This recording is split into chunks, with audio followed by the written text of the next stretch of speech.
जय हिंद साथियों, एक बार आप सभी का स्वागत है एसके वन में। तो आज फिर से हम बात करेंगे आपके प्रैक्टिस सेट नंबर 10 यानी कि 9 आपके कंप्लीट हो चुके हैं। तो चलिए देर न करते हैं और स्टार्ट करते हैं। पहला क्वेश्चन है ये कि विश्व स्वास्थ्य दिवस कब मनाया जाता है।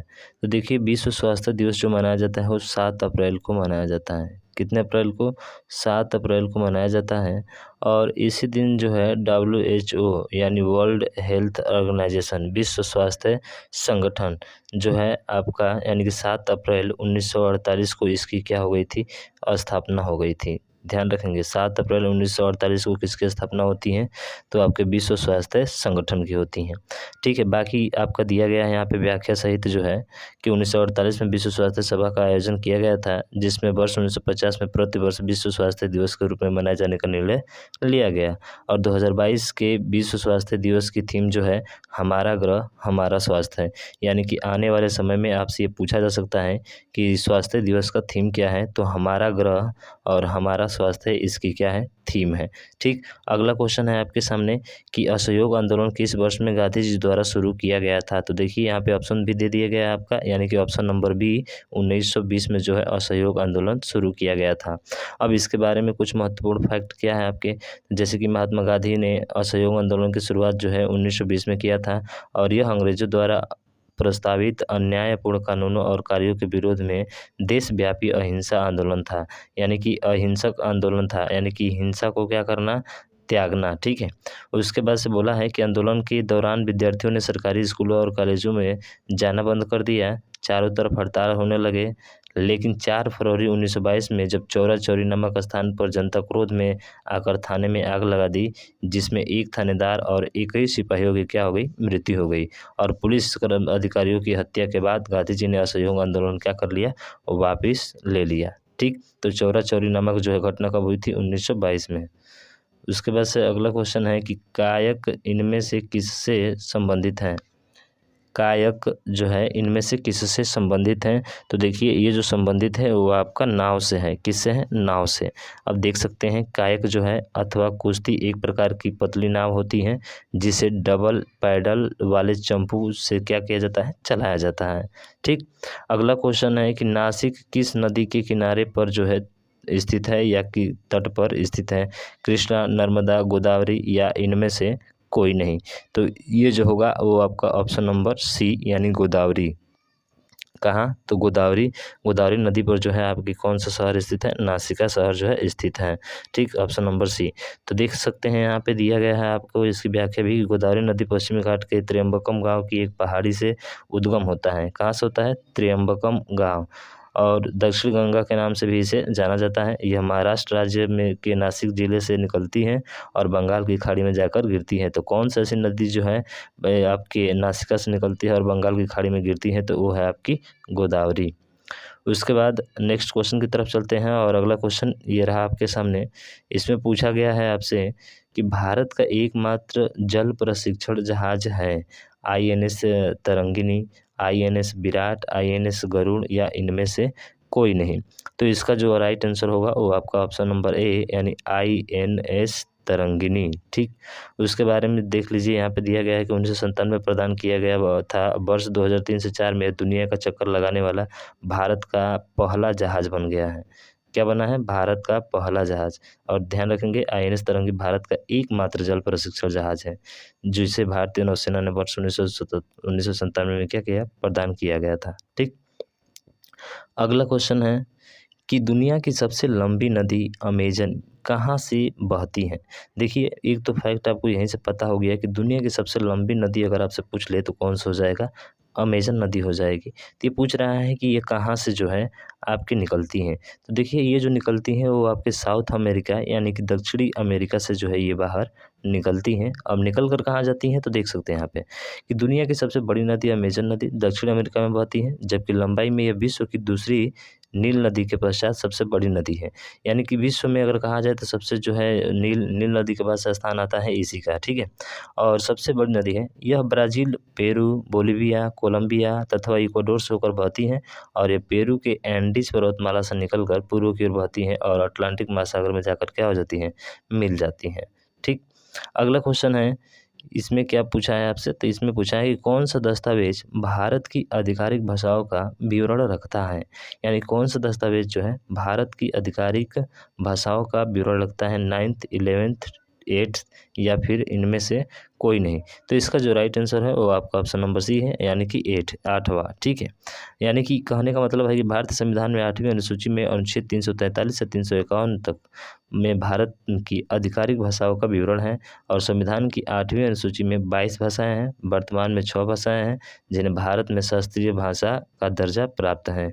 जिन्हें भारत में किसका दर्जा प्राप्त है, शास्त्रीय भाषा का दर्जा प्राप्त है, वो कितनी है, 6 है।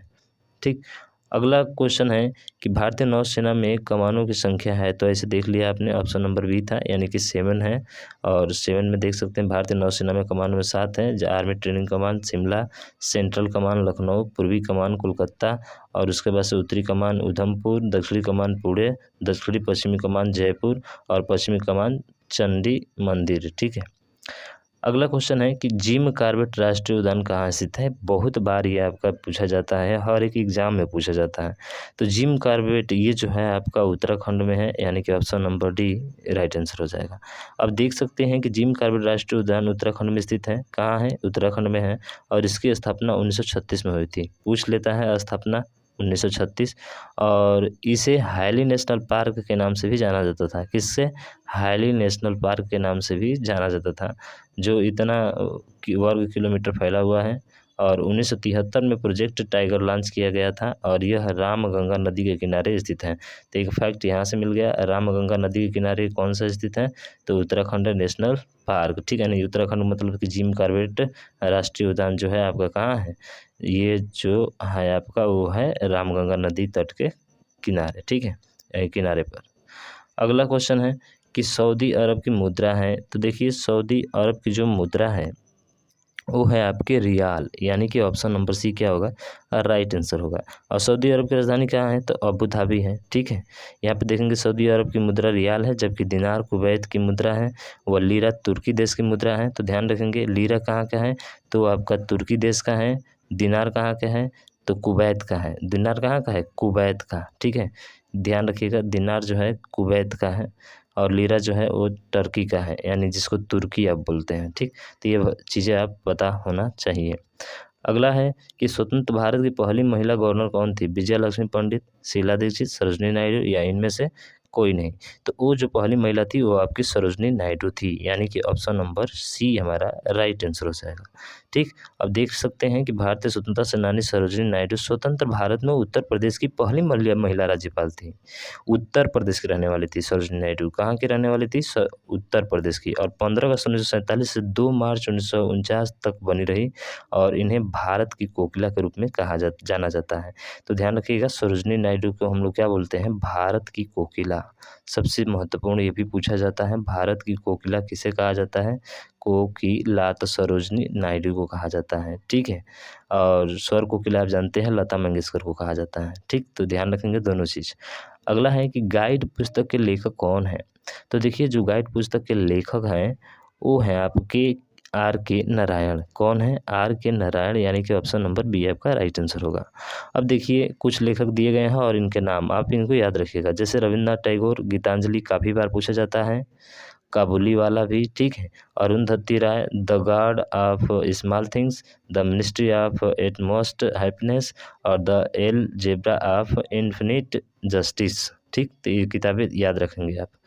अगला क्वेश्चन है, और यहाँ पे दिया है झूपा लाहिड़ी, जिनका जो है इंटरप्रेटर ऑफ मेलडीज और द नेमसेक द लोलैंड। ठीक, उसके बाद से सशस्त्र बल के सर्वोच्च कमांडर हैं। तो जो सशस्त्र बल होता है उसके सर्वोच्च कमांडर पूछ रहा है कि सर्वोच्च कमांडर कौन है, तो वो होते हैं आपके राष्ट्रपति, यानी ऑप्शन नंबर डी। देखिए यहाँ पे दिया गया है भारत के राष्ट्रपति भारतीय सशस्त्र बलों के सर्वोच्च कमांडर होते हैं, और राष्ट्रीय सुरक्षा की जिम्मेदारी जो होती है मंत्रिमंडल में निहित होती है।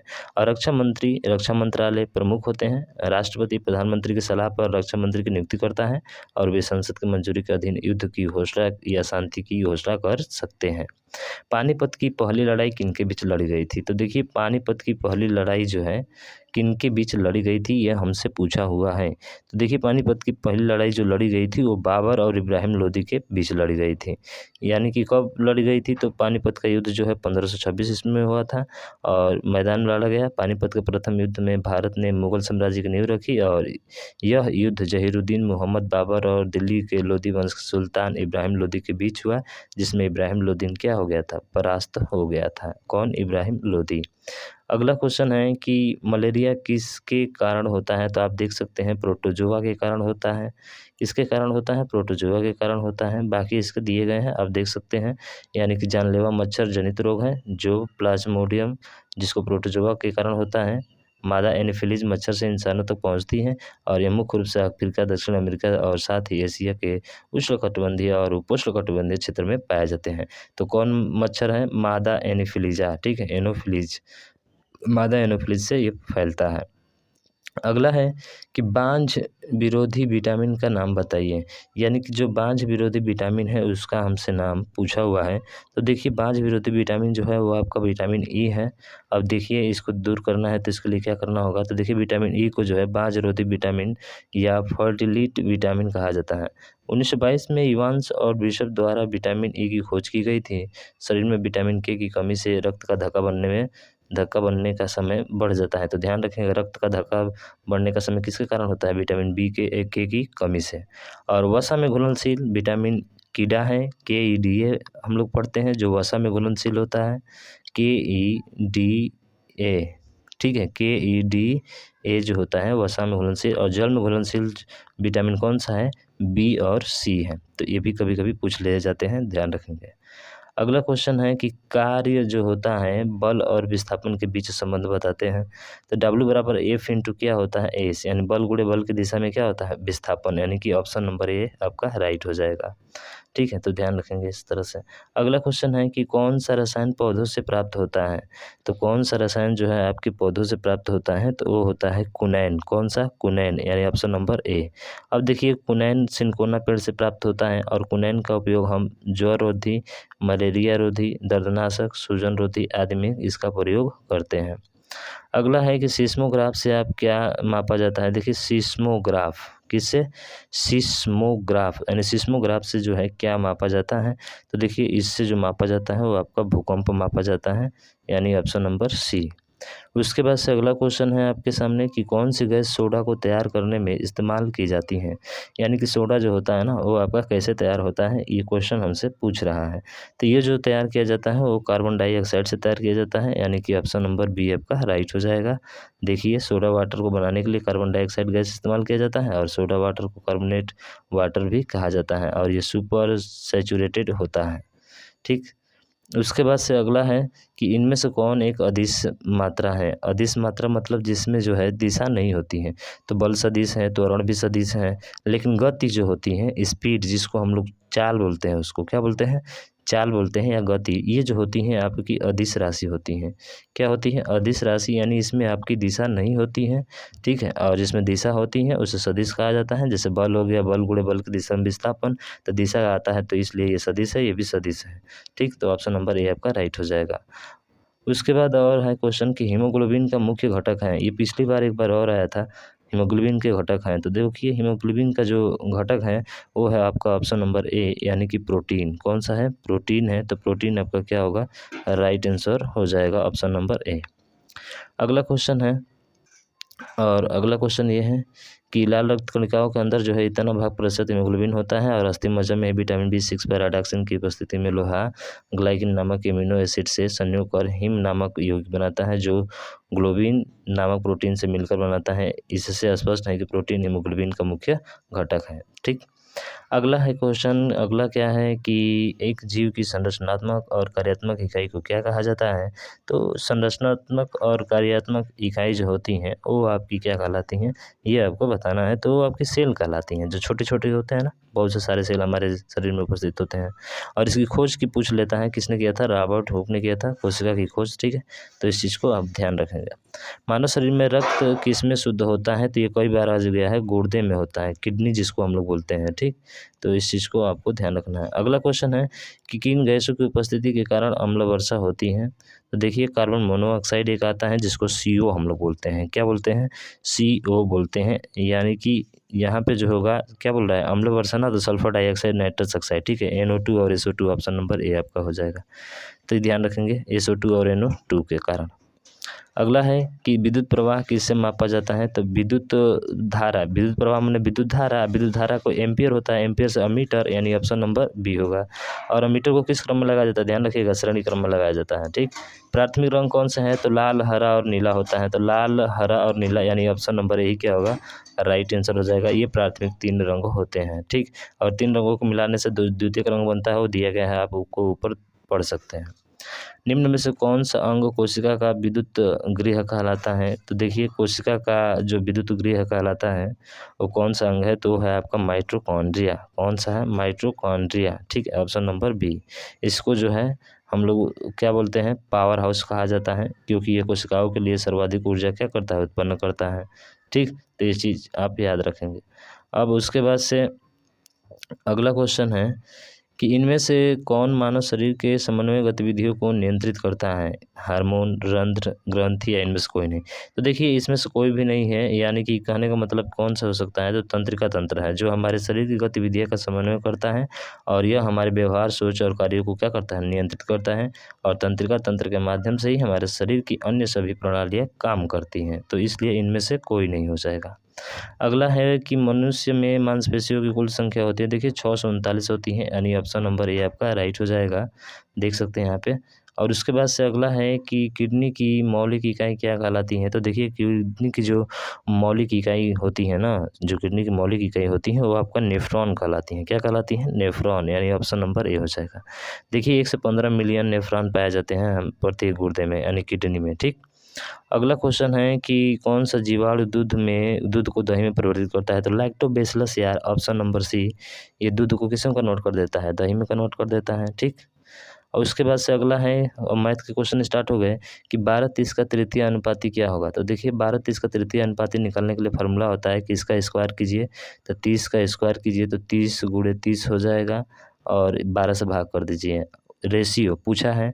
फिर 9 और 25 के बीच का मध्यानुपाती, मध्यानुपाती का मतलब वर्गमूल निकाल लीजिए इसका, 9 गुणे 25 का वर्गमूल निकाल लीजिए, बस आपका आंसर क्या हो जाएगा? आ जाएगा। आप कहेंगे सर ये 3 से 4 बार में, और ये 10 बार में, और ये भी कितना बार में? 3, ये हाँ 10 बार में कट जाएगा। और ये जो है 4 से कटाएंगे तो यहाँ पे 100 हो जाएगा, 25 बार में कटेगा। कितने बार में कटेगा? 25। आप 25 में 3 का गुणा करेंगे 75, तो ये आ जाएगा 75।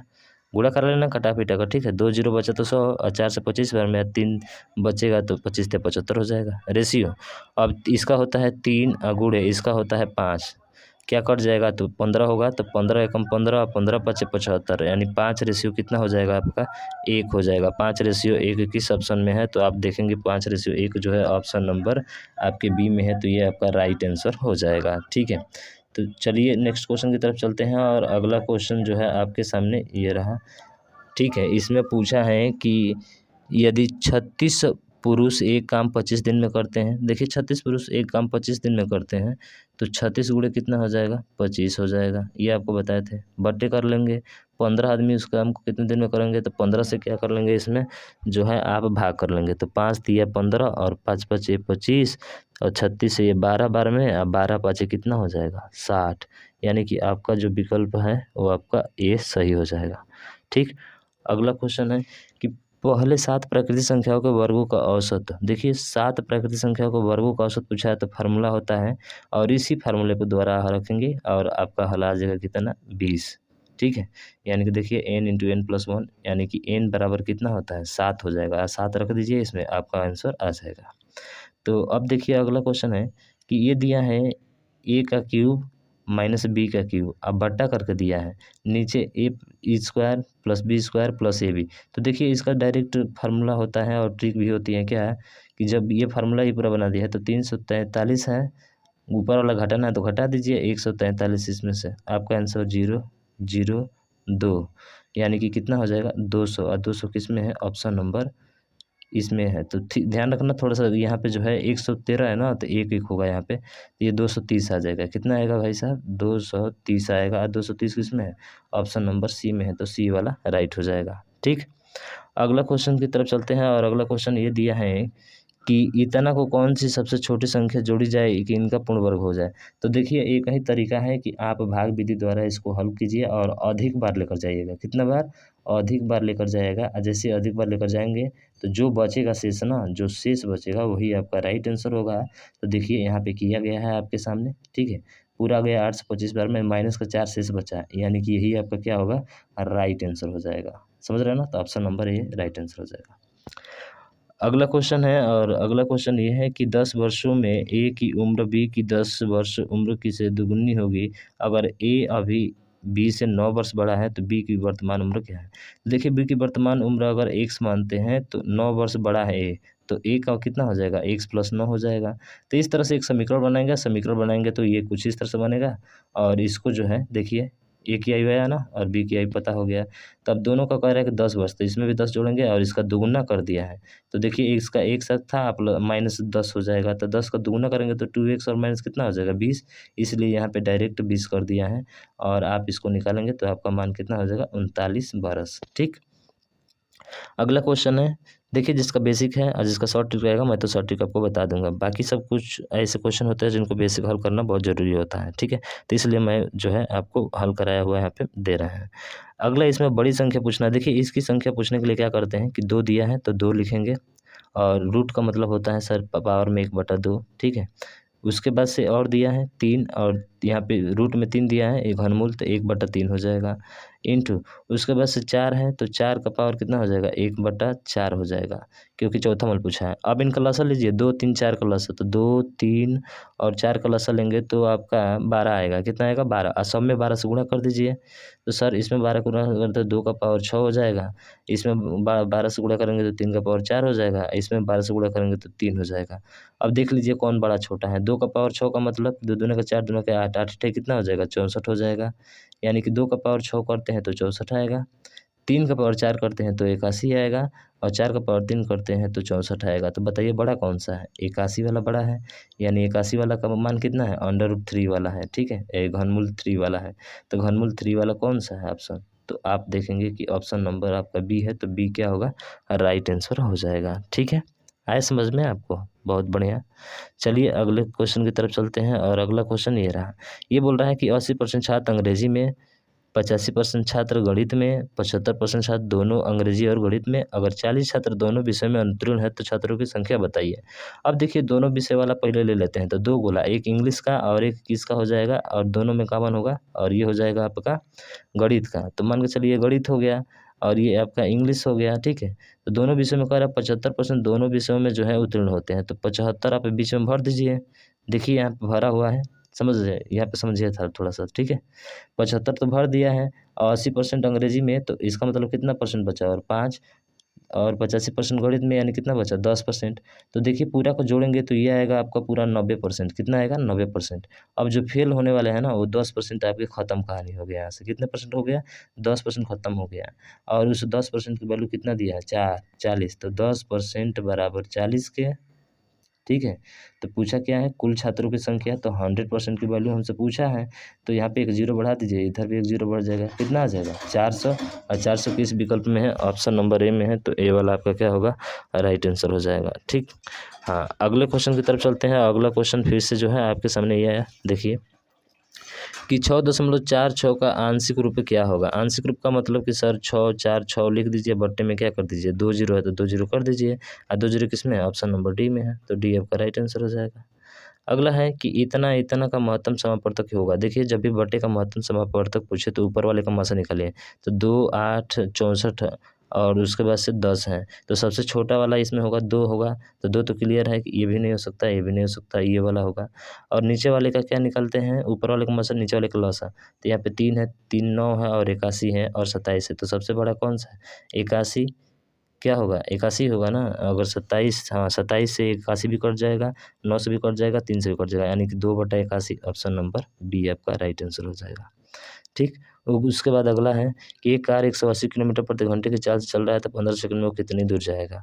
तो 15 सेकंड में दिया है तो इसको भी बदलिए, 108 को मीटर प्रति सेकंड बदलिए तो 5/18 से क्या करेंगे गुणा, तो 18 छक इठोल से 6 5 कितना आ जाएगा 30, और 30 की स्पीड से चलेगा 15 सेकंड में तो कितना जाएगा, तो गुणा 15 हो जाएगा, तो 15 दिया 45, 450 मीटर, और 450 किस में है, ऑप्शन नंबर सी में है।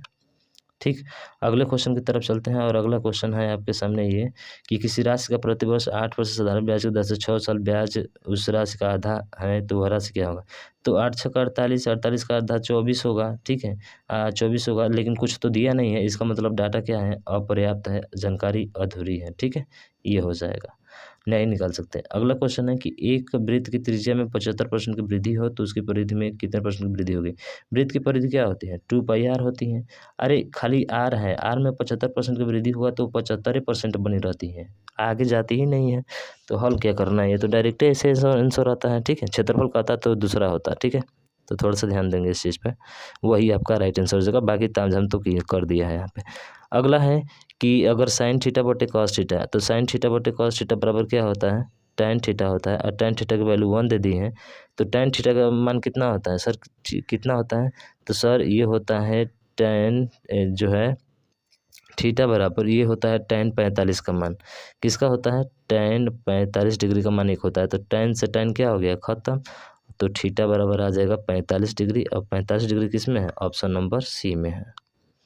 उसके बाद से अगला क्वेश्चन है कि एक अर्धगोले का वक्र पृष्ठीय क्षेत्रफल जो है होता है, तो पृष्ठीय क्षेत्रफल होता है 4πr² होता है। आधा पूछा है तो 2 से भाग कर दीजिए, तो यह आ जाएगा 2πr², तो 2πr² ऑप्शन नंबर बी। उसके बाद से अगला और अंतिम क्वेश्चन है कि यदि एक आदमी एक खिलौने को 100 रुपये में खरीदता है और 150 में बेचता है तो उसका प्रतिशत लाभ कितने का हुआ, अरे 50% का हुआ, सीधा ऑप्शन नंबर ये हो जाएगा। 100 रुपया है, 50 रुपये का जो है बेच दिया तो 50 का ना हानि लाभ हुआ उसको, तो 50% हो जाएगा। तो मुझे आशा है कि ये 50 क्वेश्चन आपके प्रैक्टिस सेट 10 के अच्छे तरीके से समझ में आ गए होंगे। समझ में आ गए होंगे तो मेरे भाई बंधु थोड़ा सा मेरा आपसे रिक्वेस्ट है कि इस वीडियो को ज़्यादा से ज़्यादा शेयर कर दीजिएगा, और अभी तक चैनल को सब्सक्राइब नहीं किया है तो सब्सक्राइब कर बेल आइकन को दबा दीजिएगा, ताकि जो भी वीडियो अपलोड हो तुरंत आपके पास पहुँच जाए। तो आज के लिए बस इतना ही। फिर से एक बार आप लोगों के लिए जय हिंद, जय भारत।